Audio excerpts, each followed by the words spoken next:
కామారెడ్డి జిల్లాలో ఫేక్ సదరం సర్టిఫికేట్స్ కలకలం రేపుతున్నాయి. ఉద్యోగాలకు ఎంపికైన వారిలో టెన్షన్ పట్టుకుంది.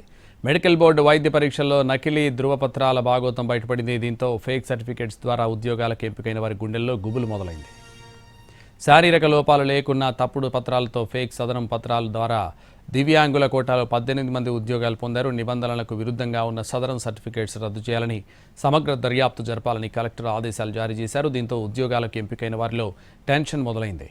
తెలంగాణ పబ్లిక్ సర్వీస్ కమిషన్ పోటీ పరీక్షల్లో ఇటీవల ఉద్యోగాలు పొందిన అభ్యర్థులు దివ్యాంగుల కోటాలో నకిలీ సదరం పత్రాలతో ఉద్యోగాలు పొందినట్లు అధికారులు గుర్తించడంతో ఈ డొంక కదులుతోంది.